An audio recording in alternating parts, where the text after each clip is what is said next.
I'm delighted to announce this afternoon that the United States will be taking a small portion of the hundreds of billions of dollars we receive in tariffs. We are making a lot of money from countries that took advantage of us for years. They took advantage of us like nobody's ever seen. Our deficits are way down because of tariffs.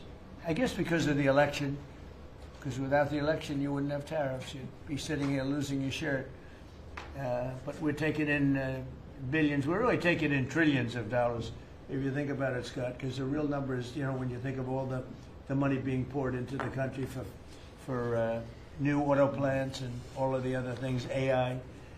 So what we're doing is we're taking a relatively small portion of that, and we're going to be giving and providing it to the farmers in economic assistance. And we love our farmers, and as you know, the farmers like me, because based on voting trends, you could call it voting trends or anything else, but they're great people. They're the backbone of our country.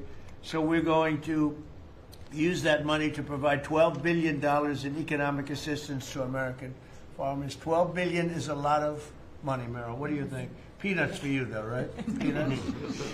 She's a farmer of rice.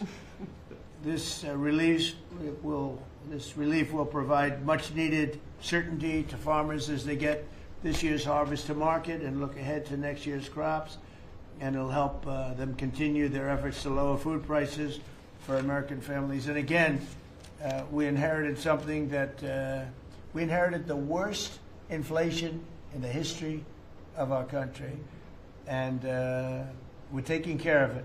Farmers are an indispensable national asset, part of the backbone of America. I've always felt it so strongly. They're so important. Unfortunately, under sleepy Joe Biden, he's a sleepy guy, our farmers were crushed by the worst inflation in modern history and crippling restrictions on energy, water, and countless other necessities for farmers. And what they did to the farmer in terms of putting the brakes on was just absolutely unacceptable. In my first term, we had an agricultural trade surplus by a lot. We had a big surplus, meaning we were exporting American agricultural products all over the world, making a net profit, and in many cases a very substantial profit. He came in and ruined it. Biden turned that surplus into a gaping agricultural deficit that continues to this day, but we're knocking it down. It's starting to go very good. In fact, China, as you know, is buying a tremendous amount of soybeans, and the number, I spoke with President Xi recently, very recently, and I think he's going to do even more than he promised to do. So I think the relationship is a very good one. I think he's going to do more than he promised to do, and what he promised to do is a lot. So we're very happy with that. In the last year, Biden bankruptcies rose by 55%, having to do with farms. So farm bankruptcies under Joe Biden went up 55%. That's not good. But now we're once again in a position where a president is able to put farmers first. But unfortunately, I'm the only president that does that. On day one, I terminated the Green New Scam.